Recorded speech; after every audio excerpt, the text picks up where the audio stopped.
News 366।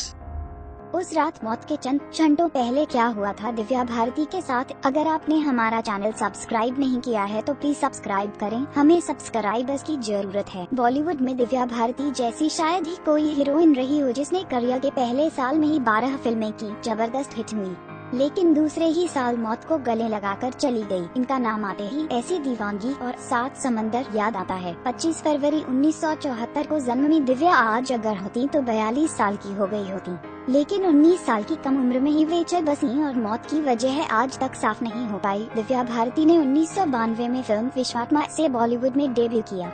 हालांकि इससे पहले वे कुछ तेलुगु फिल्में कर चुकी थी। विश्वात्मा में ही उन्हें गाना मिला सात समंदर पार मैं तेरे पीछे पीछे आ गई। इस गाने ने दिव्या को गजब की सफलता दिलाई। फिर इसी के बाद दिव्या ने लगातार 10 और हिंदी फिल्में की, जिसमें शोला और शबनम, दिल का क्या कसूर, जान से प्यारा, दीवाना, दिल आशना है गीत भी शामिल थी। दिव्या को दीवाना के लिए lux new face of the year award भी मिला। एक ही साल में दिव्या ने अपनी अच्छी खासी पहचान बना ली थी। 1993 में दिव्या की सिर्फ 3 ही हिंदी फिल्में रिलीज हो पाई। ये थी क्षत्रिय, रंग और शतरंज। ऐसा इसलिए क्योंकि ये दिव्या की जिंदगी का अंतिम साल था। 5 अप्रैल 1993 को अंतिम सांस लेने वाली दिव्या ने सुहागन ही दम तोड़ा, क्योंकि उससे ठीक 1 साल पहले ही तो उनकी शादी हुई थी। दिव्या भारती जब शोला और शबनम की शूटिंग कर रही थी तब फिल्म के हीरो गोविंदा ने उन्हें निर्देशक निर्माता साजिद नाडियाडवाला से मिलवाया था। दोनों में प्यार हुआ और शादी करने का फैसला कर लिया। दिव्या ने इस्लाम धर्म कबूला और 10 मई 1992 को शादी कर ली। कुछ का तो ये तक कहना था कि दिव्या की आकस्मिक मौत के पीछे साजिद का हाथ था। क्या हुआ था 5 अप्रैल की रात, जानिए।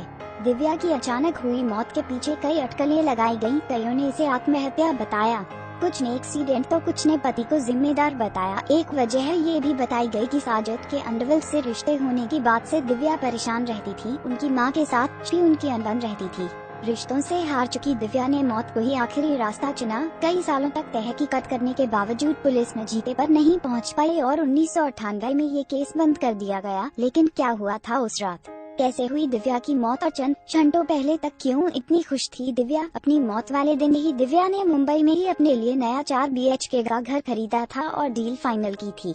दिव्या ने ये खुशखबरी अपने भाई कुणाल को भी दी थी। दिव्या उसी दिन शूटिंग खत्म करके चेन्नई से लौटी थी। उनके पैर में भी चोट थी। रात के करीब 10 बजे होंगे जब मुंबई के पश्चिम अंधेरी वर्सोवा में स्थित तुलसी अपार्टमेंट के 5वें माले पर उनके घर में उनकी दोस्त और डिजाइनर नीता लोला अपने पति के साथ उनसे मिलने आई हुई थी। तीनों लिविंग रूम में बैठे बातों में मस्त थे और मदिरा पान चल रहा था। साथ ही दिव्या की नौकरानी अमृता भी बातचीत में हिस्सा ले रही थी। किसे पता था इसके चंद मिनटों बाद ऐसी दुर्घटना घट जाएगी। रात के करीब 11 बज रहे थे। अमृता किचन में कुछ काम करने गयी। नीता अपने पति के साथ टीवी देखने में व्यस्त थी। इसी वक्त दिव्या कमरे की खिड़की की तरफ गयी और वहीं से तेज आवाज में अपनी नौकरानी से बातें कर रही थी। दिव्या के लिविंग रूम में कोई बालकनी नहीं थी, लेकिन इकलौती ऐसी खिड़की थी जिसमें ग्रिल नहीं थी। उसी खिड़की के नीचे पार्किंग की जगह थी जहां अक्सर खड़ी गाड़ियां खड़ी रहती थी। उसी दिन वहां कोई गाड़ी नहीं खड़ी थी। खिड़की पर खड़ी दिव्या ने मुड़कर सही से खड़े होने की कोशिश कर रही थी कि तभी उनका पैर फिसल गया। दिव्या सीधे नीचे जमीन पर जाकर गिरी। 5वें माले से गिरने के कारण दिव्या पूरी तरह खून में लथपथ थी। उन्हें तुरंत ही कूपर अस्पताल ले जाया गया, लेकिन अफसोस की तब तक देर हो चुकी थी।